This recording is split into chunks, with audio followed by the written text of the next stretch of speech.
Welcome to Go Backstage. I'm Tom Hogue. I'm here with Graham Rockingham, arts, music, everything editor, writer for the Hamilton Spectator. Graham, you interviewed Jared Keeso, star of Letterkenny, a hit show that many people have already discovered.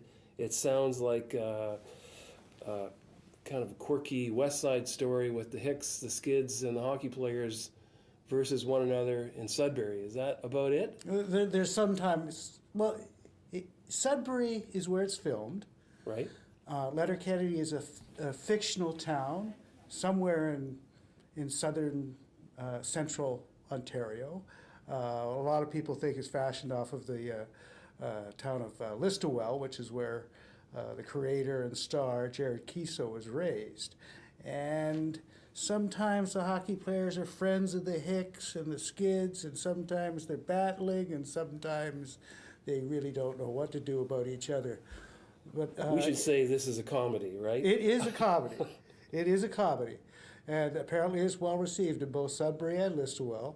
I don't know about if it's been discovered in Letterkenny, Ireland. There is a place called Letterkenny in Ireland, but So this show is, you described it to me before we started this little interview as Trailer Park Boys set in Ontario. I like describing it as Trailer Park Boys meets Corner Gas. Okay. It's got all the hokey wholesomeness of small town Ontario and that quirkiness that Corner Gas does with that edginess of Trailer Park Boys, All right. which is usually supplied by the Skids in this instance. And I got to tell you, I had no idea about the existence of Letterkenny until I discovered it through my 20-something sons. When I noticed they were talking kind of funny. And you get into that in the interview with Jared, which we're going to play right now. So let's hear the clip. We have people will tweet at us that they've driven to Sudbury and stopped by all the locations. And of course, the farm that we shoot at, they'll get the occasional knock on the door, and just from complete strangers who want to see the place and walk around the property. So that's pretty cool. But I live in Quebec, and obviously less exposure in the Francophone province. But I'll go to Toronto and spend some time with Dalesy, and Dalesy can't take 10 steps before somebody stops him and says hello and wants a photo or something like that. So it's going over well for us. And there's some things you won't be able to do live on stage. I'm surprised there's not a female element in the cast coming. Michelle's not going to be there, so you're going to have an empty seat at the vegetable stand. Yep, we had to start pretty small with the live show concept, and we hope to grow it to the rest of the cast down the road. Now you're going to be closing with 2 shows in your hometown. Yep, that's actually middle of the tour. Oh, sorry. Yeah, but that's going to be pretty special too. They've got a new arena there, the Steve Kerr Memorial Complex, and anything that I can do or Letterkenny to the building of that and the funds required for it, we're thrilled to do. Are you going to be donating some receipts, a portion of the receipts to that fund? Or? Absolutely, yeah. Oh, terrific. Yeah. You still got family in Listowel, I take it. Yep, I've got plenty of family. Mom and Dad are still there. We've got our family business, a sawmill that's been around since 1872. My grandpa lives right beside us, and my papa and grandma live 2 blocks away. And they're all going to come to the shows. I sure hope so. I don't have confirmation from my grandpa or my papa and grandma, but I've got all my aunts and uncles coming from all over the place, Toronto, Burlington, London, and Waterloo to see the show in Listowel. So it'd be pretty special for my family. Oh, you've got relatives in Burlington, too. Oh, yeah. Well, that's not too far away from here. Maybe they'll come to the Hamilton show as well. Oh, nice. What do they think about it in Listowel? I like to say that the biggest LetterKenny fans on planet Earth are in Listowel. I still got a ton of friends back home in Listowel and get back as often as I can. And I think that sometimes the when towns play the junior B team, they'll say they're playing LetterKenny, and that's pretty cool too. Meanwhile, there is a real Letterkenny, not in this country, but in Ireland. Have you heard from them?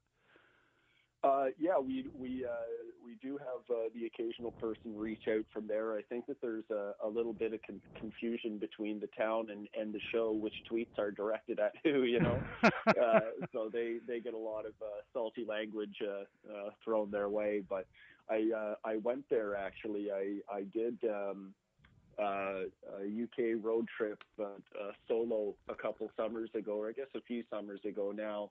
But just was kind of following music festivals around in the summertime, and I got over to Belfast, and Letterkenny's a hop, skip, and a jump from there. So I went and spent the day there and had the best chicken pot pie of my life. Whoa! Were you doing like a Letterkenny stand-up? No, I was just driving around for a couple weeks, just doing some traveling. Well, now this is another thing. I see you have fans outside of Canada, but certainly. Well, tell me about that. I mean, it's not really available outside of Canada. You can't stream Crave TV outside of the country, I don't think. Can you? Yep. No. Yeah. But people have their ways now through torrent sites and other avenues to get access to the show. But we've sold merchandise to all 50 states at this point, so we've got some reach there, and we're thrilled to have it. We hope to get it down there legally as soon as possible. So people are going outside of, like, they're just finding any ways to get it. I guess they can get the DVD or the first season, but other than that, they're just doing it by hook or crook. Yes, yes, they are. It's always nice to have eyes on the show outside of Canada, but yes, we aim to do that. We aim to bring it there legally very soon.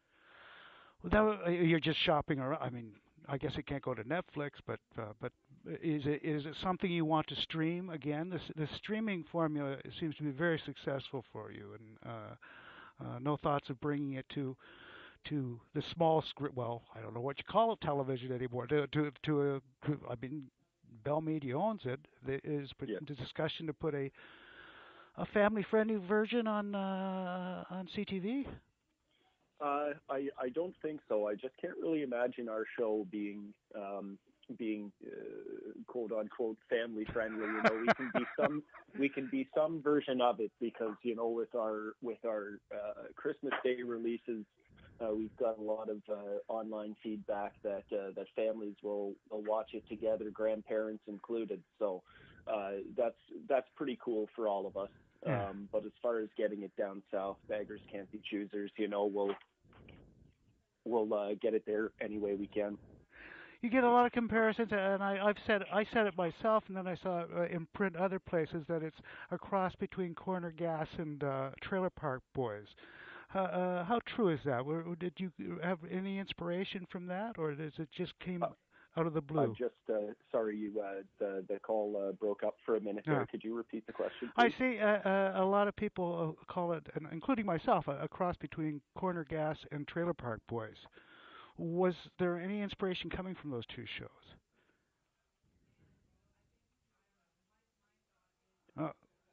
Oh, did we lose Jared? We missed it. We've lost him. We've lost him. Yes. Oh, there he is. Oh, Jared. I can hear you guys. Okay. Sorry about that. I'm not too sure what's happening with my phone. But yeah, that's great company to be in. Corner Gas and Trailer Park Boys. We've got Jonathan Torrance, who played J-Rock from Trailer Park Boys, writing for us now. But the other one that I like to throw into the mix there is Fubar. That's one of my favorite movies of all time. I could watch it once a week and still enjoy it all the same. So it was especially cool when we got Mike Dowse, who wrote and directed Fubar, to be a script consultant on season 1. yeah, we've had help from the very best and inspiration from the very best on LetterKenny. Now I have to ask. Talking to you, it's like talking. It's not, your voice, the way you speak, isn't that all that different from Wayne. And I was expecting a more, I don't know, actor type voice coming through. And how different is Wayne from Jarrod, and how similar is Jarrod to Wayne? That's a good question, and I'm hesitant to answer it, to be perfectly honest, because there's this rule that just because a writer writes something doesn't mean he believes it, and that's true in a lot of ways. But a lot of my values, my core values, my upbringing in Listowel are reflected in Wayne's character. The good old boyhood, I guess, would be the word that I'd use, or the term that I'd use.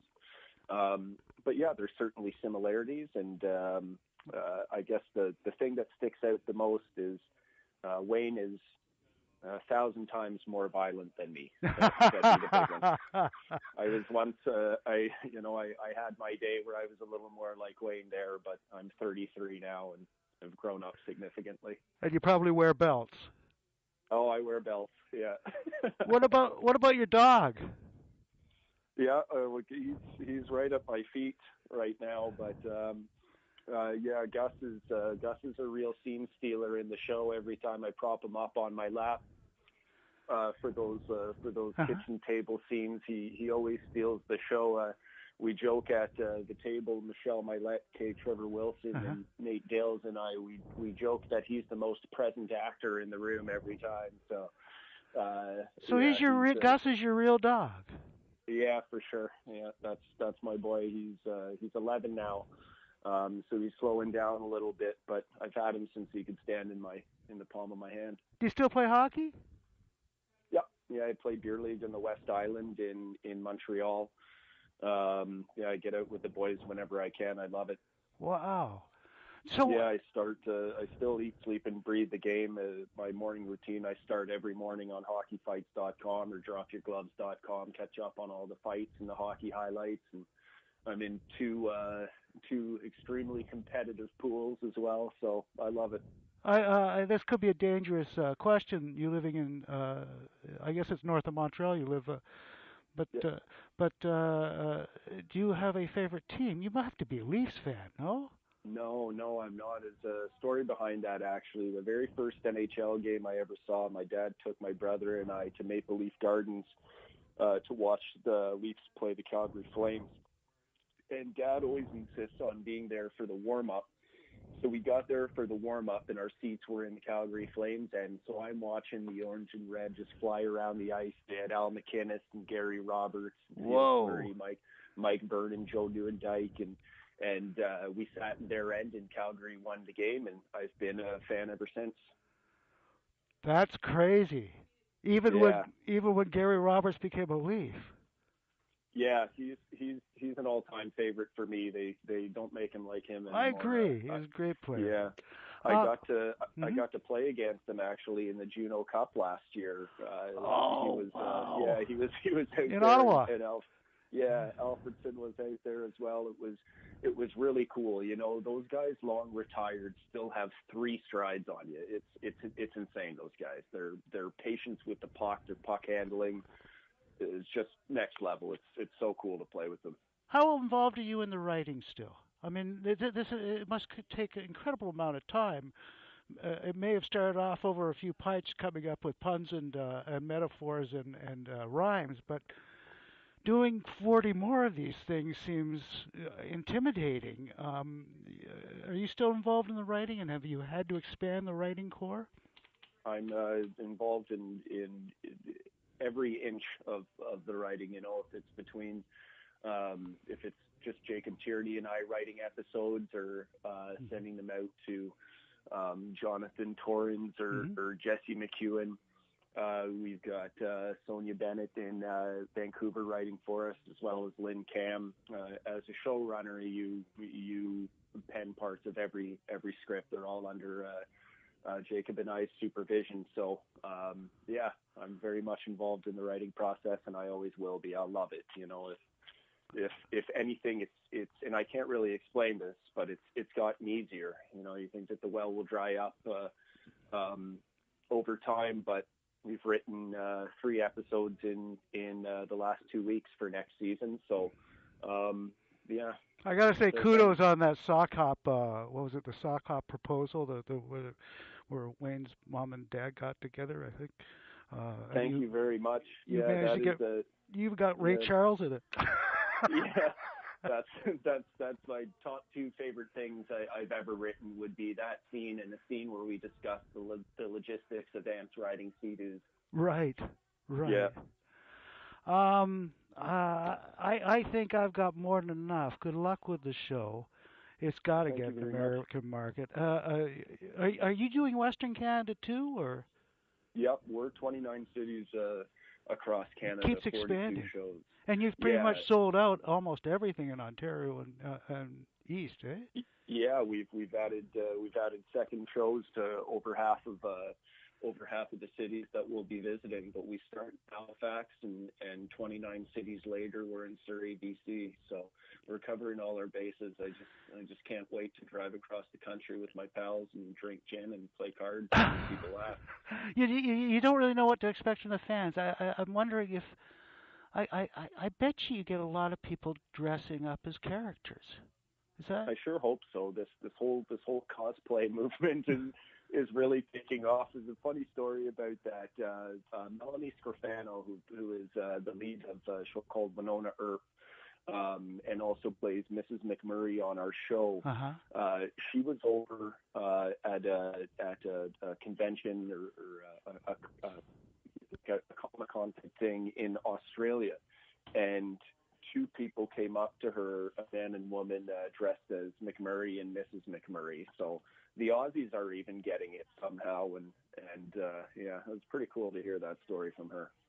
The last question is, I mean, you had a fairly successful career before this crazy thing started a couple of years ago, and I mean, you won the Screen Award for your portrayal of Don Cherry, and are you worried this is going to typecast you?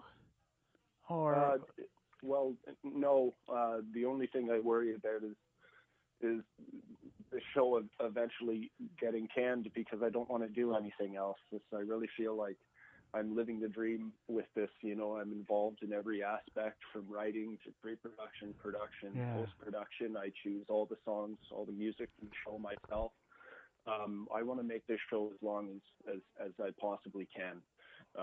So as far as getting typecast goes, guess if that were to happen, I'll have to just find a character even more over the top than Wayne.